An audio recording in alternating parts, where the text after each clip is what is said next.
Noël n'est pas une fête païenne. Puis même si les gens en ont fait une fête païenne, Noël signifie nativité. La naissance de Jésus prouve premièrement que Dieu est amour et compatissant. Parce que la naissance de Jésus, bien-aimé, signifie que Dieu a entendu les cris de l'humanité pécheresse, le cri de l'humanité esclave du péché, prisonnier de l'impudicité, prisonnier de la pornographie, prisonnier du découragement. L'homme, après la chute, s'est rendu esclave de celui à qui il obéit. Souviens-toi, l'homme s'est rendu esclave, il était prisonnier, il est devenu un otage du diable et du royaume des ténèbres. Mais de la même manière que Dieu a dit par Moïse, j'ai entendu les cris de mon peuple en Égypte, c'est pour ça que je suis descendu. Moïse, c'était l'Ancien Testament, c'était une ombre des choses à venir. En vérité, la venue de Moïse, c'était une ombre de la venue du Sauveur, du véritable libérateur qui s'appelle Jésus-Christ. Et à la nativité, à Noël, c'est un message que Dieu nous envoie pour nous dire, j'ai entendu le cri de mon peuple esclave du péché, esclave de la maladie, esclave des démons et surtout le pire, esclave de la mort et du séjour des morts. Et la Bible nous dit dans Luc chapitre 2 au verset 11, c'est aujourd'hui dans la ville de David, il vous est né un sauveur qui est le Christ, le Seigneur. Ça veut dire que Jésus-Christ est la réponse de Dieu aux pleurs, aux cris, aux supplications, aux gémissements de l'humanité. Jésus-Christ, il est appelé le prince de paix, l'étoile brillante du matin. Il est le médiateur entre Dieu et les hommes. Il n'est pas venu apporter une religion, il est venu apporter un règne qui remplace la tyrannie des ténèbres, la tyrannie de la méchanceté, de la peur, la tyrannie de la pornographie. Et il est venu remplacer le règne de l'amour, le règne de l'humilité, le règne de la sainteté, le règne de la justice, le règne de la joie, le règne de la bonté. Quelqu'un rate une bonne occasion pour dire Amen. Salut frères et sœurs, salut chers amis. Que la grâce et la paix du Seigneur soient avec vous. Et je veux vous souhaiter un agréable, un glorieux Noël dans le nom de Jésus. Alors pendant que je suis en train de faire cela, certains doivent se poser la question, comme à chaque Noël, un chrétien doit-il fêter la Noël? Alors pour ce Mohamed Sanogo Live de ce jour, je vais te dire que c'est déjà indifféré. Voilà, je ne suis pas en train de faire un direct. Voilà, parce que je vais t'encourager tout de suite à profiter de ce jour, vraiment pour partager un moment avec tes proches, pour adorer, pour célébrer le Seigneur, ou pourquoi pas pour témoigner même du Seigneur Jésus. Amen. La Bible dit dans le livre de 2 Timothée, chapitre 4, verset 2, « Prêche la parole de Dieu en toute occasion, favorable ou non. » Prêche la parole à toute occasion, favorable ou non. Ce jour-là est un jour où mondialement, les hommes ont choisi de parler du Christ, de parler de Jésus. Quelle opportunité. En effet, Jésus n'est pas né un 25 décembre. C'est une convention humaine de pouvoir établir à cette date-là et de dire que Jésus-Christ est né là. La date même correspond à certaines festivités qui étaient même célébrées dans le monde et quelquefois des festivités occultes même, ténébreuses même à la limite, je dirais. Ok. Mais nous savons en tant que chrétiens que tous les jours ont été créés par Dieu et que tous les jours sont sanctifiés.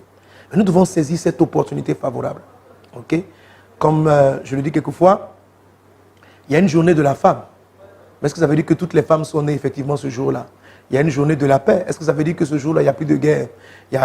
Le monde a décrété plusieurs journées, c'est-à-dire un jour pour lequel on décide de parler de quelqu'un. Et aujourd'hui, ce mardi-là, dans le monde entier, en tout cas dans plusieurs nations, il y aura un petit geste, quelque chose, et qui va rappeler à ceux qui vont essayer d'être plus curieux de savoir que quelqu'un de spécial, quelqu'un de particulier est né.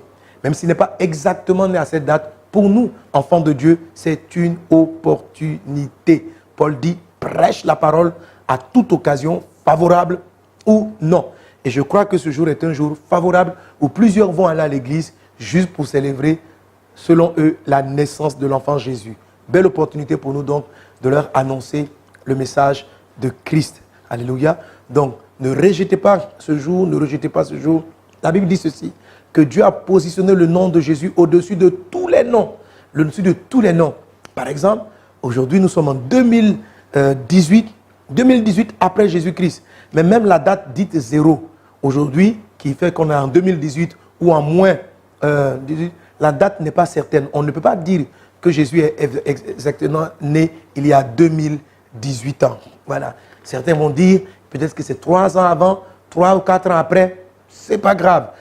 Si le monde a décidé de poser le centre et de se dire que nous sommes en 2018 après Jésus-Christ et dans le calendrier, nous sommes en 500 ans avant Jésus-Christ. Tout cela est la confirmation de ceci. Dieu donnera au nom de Jésus le pouvoir d'être au-dessus de tous les noms. Au-dessus de tous les noms. Et que ce soit la fête de la Noël, que ce soit la date du calendrier, cela positionne le nom de Jésus. Cet homme qui a vécu pendant 33 ans, aujourd'hui est honoré, célébré dans le monde entier. C'est l'opportunité pour toi de parler de Jésus. Amen. De parler de Jésus. Et laisse-moi te dire en fait cette phrase qui est souvent utilisée pour parler de l'arrivée de Jésus. Amen. Nous connaissons le verset 5 de Ésaïe 9. Dans certaines versions, c'est le verset 6. Hein? Mais dans la mienne, c'est le verset 5. Il est dit, car un enfant nous est né, un fils nous est donné, et la domination reposera sur son épaule. On l'appellera admirable, conseiller, Dieu puissant, Père éternel, prince de la paix.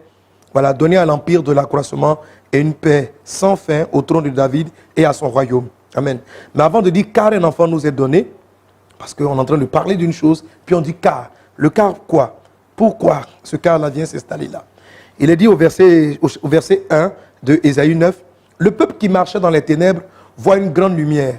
Sur ceux qui habitaient le pays de l'ombre de la mort, une lumière resplendit. Tu rends le peuple nombreux. Tu lui accordes de grandes joies.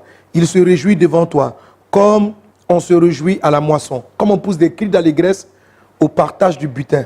Car le joug qui pesait sur lui, le bâton qui frappait son dos, la verge de celui qui l'opprimait, tu les brises comme à la journée de mendiant. Car toute chaussure qu'on porte dans la mêlée et tout vêtement guerrier roulé dans le sang seront livrés aux flammes pour être dévorés par le feu. » Verset 5 maintenant.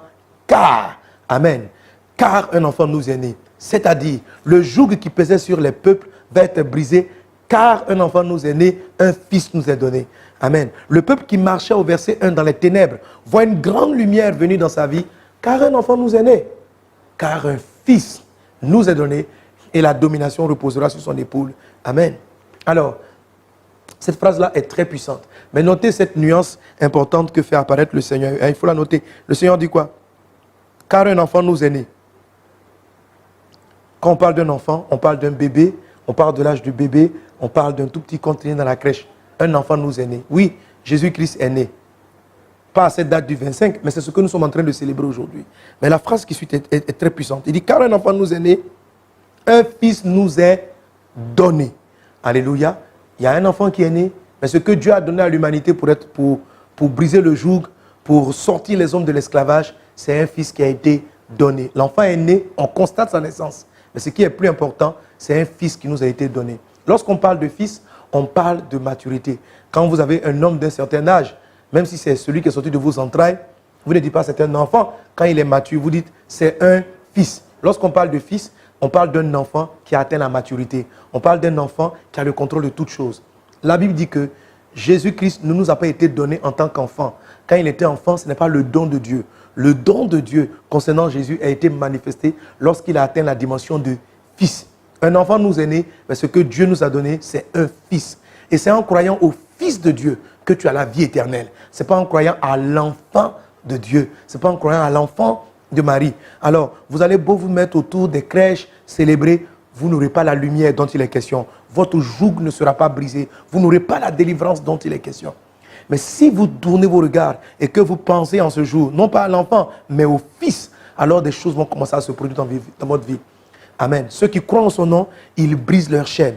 Il est celui qui porte les fardeaux. Et ce n'est pas Jésus l'enfant, mais c'est Jésus le Fils qui brise vos chaînes. C'est Jésus le Fils qui dit, venez à moi, vous tous qui êtes fatigués et chargés, et je vous donnerai le repos. C'est Jésus le Fils qui est mort à la croix. Et par son mort à la croix, nous sommes aujourd'hui sauvés. C'est Jésus le Fils que tu reçois et qui fait briller ta lumière et qui fait briser ton joug. Que Dieu te bénisse abondamment.